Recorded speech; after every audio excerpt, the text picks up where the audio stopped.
नमस्कार विद्यार्थी मित्रांनो, मी प्राध्यापिका संगीता पाडवी, मानसशास्त्र विभाग KTHM कॉलेज नाशिक. विद्यार्थी मित्रांनो, आपण प्रकरण दुसरे बोधात्मक प्रक्रिया अभ्यासत आहोत. आज आपण यातील जो टॉपिक अभ्यासणार आहे तो म्हणजे स्मृती सुधार तंत्रे, मेमरी इम्प्रूव्हमेंट टेक्निक्स. चला तर मग बघूया की या मेमरी इम्प्रूव्हमेंट टेक्निक्स किंवा स्मृती सुधार तंत्रे नेमके कोणकोणते आहेत. त्याआधी बघूया की सर्वसामान्य व्यक्तीला आवश्यक त्या गोष्टींवर किंवा आवश्यक त्या गोष्टी वेळेवर का आठवत नाही, ही सामान्य समस्या आहे. प्रत्येक माणसाला असे वाटते की आपली स्मरणशक्ती चांगली असावी आणि म्हणून स्मरणशक्तीत सुधारणा व्हावी यासाठी अनेक उपाययोजना केल्या जातात. मात्र स्मरणशक्तीत किंवा स्मृती सुधारण्यासाठी काही जाहिराती केल्या जातात, अशा कोणत्याही औषधाचा किंवा टॉनिकचा उपयोग होत नाही. स्मृतीत ज्या 3 प्रक्रिया अंतर्भूत असतात त्या प्रत्येकाची साठवण क्षमता ही नैसर्गिक आणि जन्मजात असते. त्याला कुठल्याही बाह्य उपचाराने किंवा औषध योजनेने वाढ होत नाही. म्हणूनच मूळ धारणाशक्तीत सुधारणा घडवून आणण्यापेक्षा स्मृती व्यापाराच्या कौशल्यांमध्ये सुधारणा घडविणे हे योग्य ठरत असते. त्यासाठी आपल्याला विस्मरण का होते याची कारणे जाणून घेतली पाहिजे. प्रत्येक व्यक्तीला वाटत असते की आपल्याला सगळे आठवावे, परंतु असे वाटत असले तरी वाचलेल्या, बघितलेल्या, सांगितलेल्या अनेक गोष्टींपैकी आपण बऱ्याच गोष्टी या विसरत असतो.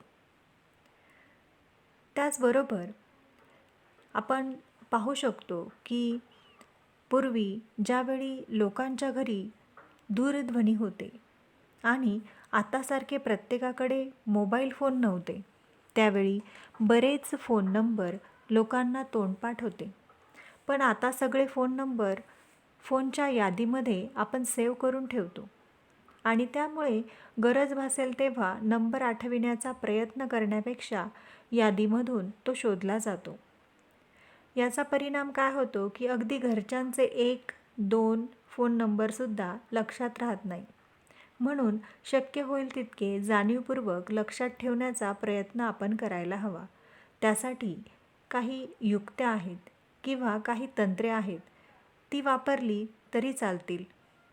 त्यामुळे प्रत्येक व्यक्तीने आपल्या स्मृतीमध्ये सुधारणा करायला हवी. मग या स्मृती सुधारण्यासाठी कोणकोणती तंत्रे आहेत ती आपण आता पाहूया. तर स्मृती सुधार तंत्रे, मेमरी इम्प्रूव्हमेंट टेक्निक्स, यामध्ये पहिलं जे तंत्र आहे ते म्हणजे सामूहिकीकरण, त्यालाच चंकिंग असे म्हटले जाते. यामध्ये एखादा मोठा अंक आहे तसा लक्षात ठेवण्यापेक्षा त्याचे छोटे छोटे समूह करून लक्षात ठेवणे जास्त सोपे जात असते. उदाहरणार्थ, एखादा मोबाईलचा नंबर असेल, फॉर एक्झाम्पल 9472627607 असा जर कोणाचा नंबर असेल तर त्याला 9472627607 या प्रकारच्या समूहात बदल करून किंवा बदलून लक्षात ठेवल्यास लवकर आठवते. म्हणजे छोटे छोटे समूह करून हा नंबर किंवा अशी गोष्ट लक्षात ठेवणे सोपे होत जाते. यालाच सामूहिकीकरण किंवा चंकिंग असे म्हटले जाते. तर हे पहिले तंत्र आपल्याला इथे सांगता येईल. त्यानंतर दुसरे तंत्र आहे ते म्हणजे खुंटी पद्धत, यालाच पेज वर्ड्स असे म्हटले जाते. या पद्धतीमध्ये ज्या शब्दांना लक्षात ठेवायचे आहे त्यांना आधीच माहिती असलेल्या किंवा ओळखीच्या शब्दांबरोबर जोडून टाकायचे आणि घरात जसे कपडे खुंटीला टांगून ठेवतो किंवा हँगरला टांगून ठेवतो त्याप्रमाणे दोन्ही शब्दांना खुंटीवर टाकल्याची कल्पना करायची.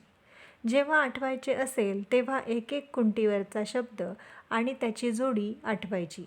उदाहरणार्थ, जर तुम्हाला लेक, लोण, चीन, खार, लाज, गुहा इत्यादी शब्द लक्षात ठेवायचे असतील तर ते 1 लेक, 2 लोण, 3 चीन, 4 खार, 5 लाज, 6 गुहा या प्रकारे शब्दांच्या खुंटीवर टांगून ठेवायचे असतात. तर ही पद्धतसुद्धा स्मृती सुधारणा तंत्राने सांगितलेली आहे. त्यानंतर तिसरे तंत्र आहे स्थानसंबंध पद्धत, मेथड ऑफ लॉजिक. या पद्धतीमध्ये व्यक्ती लक्षात ठेवण्याची नावे वेगवेगळ्या जागांसोबत जोडत असतो. त्या जागा घरातल्या किंवा रोजच्या रस्त्यात लागणाऱ्या असू शकतात. जर तुम्हाला तुमचे बूट पॉलिश करायचे असेल, म्हणजे बुटांचे पॉलिश, घड्याळाचा सेल, दूध, कपड्याचा साबण इत्यादी वस्तू विकत आणायच्या असतील, तर तुम्ही तुमच्या घराचा आराखडा लक्षात ठेवू शकता. जसे चपलांचे कपाट, दिवाणखान्याची भिंत, स्वयंपाकघर, बाथरूम इत्यादी. दुकानात गेल्यावर फक्त घराचा आराखडा आठवला की सर्व वस्तू आपोआपच आठवतील. वस्तूंच्या नावांपेक्षा घराचा आराखडा लक्षात राहणे जास्त स्वाभाविक आहे किंवा ते सवयीचे देखील असते. अशा प्रकारे हे एक तंत्र आपल्याला इथे सांगता येईल, स्थानसंबंध पद्धत. त्यानंतर पुढचे जे तंत्र आहे ते म्हणजे शब्द गुरुकिल्ली तंत्र. त्याला कीवर्ड टेक्निक असे म्हटलेले आहे. या तंत्रामध्ये स्मृतीत माहिती साठविण्यासाठी दृश्य मानसिक प्रतिमा उपयोगात आणल्या जातात. अप्रचलित शब्द लक्षात ठेवण्यासाठी या तंत्राचा उपयोग यशस्वीपणे केला जात असल्याचे दिसून येते. मानसिक प्रतिमा बनवून त्यांच्या सहाय्याने अप्रचलित शब्द शिकणे लवकर शक्य होत असते. त्यानंतर पुढचे तंत्र आपल्याला सांगता येईल ते म्हणजे आहे संक्षिप्त शब्दकोश, ॲक्रोनिम्स. यामध्ये स्मृती सुधार करण्यासाठी हे तंत्र वापरताना आपण जे लक्षात ठेवायचे आहे त्याच्या पहिल्या अक्षरापासून एक नवा शब्द बनवून लक्षात ठेवले जाते. उदाहरणार्थ, the national aeronautics and space administration या मोठ्या नावाला नासा या स्वरूपात लक्षात ठेवणे. इंद्रधनुष्याचे रंग आठवताना वेबगेयॉर असा शब्द बनविणे. म्हणजेच violet, Indigo, brown, grey, yellow, orange आणि रेड अशा प्रकारे संक्षिप्त शब्दकोश इथे तयार केले जातात. त्यानंतर पुढचे तंत्र आहे यमक. त्याला राईम असे म्हणतात. एखादी कविता लक्षात ठेवायची असेल तर त्याचे यमक जुळविणे अथवा गाण्याच्या रूपात लक्षात ठेवणे. उदाहरणार्थ, गडद निळे जलद भरुनी आले. या व्यतिरिक्त रुमालाला गाठ मारून ठेवणे, उजळणी करणे, पुन्हा पुन्हा वाचणे, लिहून पाहणे इत्यादी गोष्टींच्या स्वरूपात सुद्धा आपण अनेक गोष्टी ज्या आहेत त्या लक्षात ठेवू शकतो आणि आपली स्मरणशक्ती जी आहे ती वाढवण्यासाठी उपयोग करू शकतो. यानंतर पुढचं आहे सराव आणि उजळणी, प्रॅक्टिस अँड रिव्हिजन. तर यामध्ये सराव म्हणजे एकच एक कृती पुन्हा पुन्हा करणे. अभ्यास करणाऱ्या विद्यार्थ्याने चांगला सराव केला तर एखाद्या विषयाचे स्मरण दीर्घकाळ राहते. बिनचूक अध्ययन झाल्यानंतरही नियमित सराव केला तर अभ्यास विषय दीर्घकाळानंतरही स्मृतिकक्षेत राहतो. मात्र एकदा बिनचूक अध्ययन झाले व त्यानंतर सराव केला नाही तर त्या साहित्याचे हळूहळू विस्मरण होत जाते. म्हणजेच सरावामुळे स्मृतिचिन्हांना उजाळा मिळत राहतो व स्मरण अधिक पक्के होते. स्मृतीमध्ये तपशीलवार माहिती जी आहे अधिक अचूकपणे येत असते. त्यानंतर शेवटचे तंत्र आपल्याला सांगता येईल ते म्हणजे SQ4R मेथड, SQ4R पद्धती. F.P. रॉबिन्सन यांनी SQ4R हे तंत्र सुचविलेले आहे. सुरुवातीला हे तंत्र SQ3R या नावाने ओळखले जात होते. SQ3R हे या तंत्राचे संक्षिप्त नाव आहे. त्यातील प्रत्येक अक्षर विशिष्ट प्रक्रिया निर्देशित करते. S म्हणजेच सर्वे, त्याला आपण सर्वेक्षण असे म्हणतो. Q क्वेश्चन, प्रश्न निर्मिती. आणि 3R यामध्ये 3 R आहेत. पहिला R1 रीडिंग, यालाच आपण वाचन असे म्हणतो. दुसरा R2 रिसाईट म्हणजे प्रपाठ, पाठांतर करणे. आणि R3 म्हणजे रिव्ह्यू, पुनःपडताळा.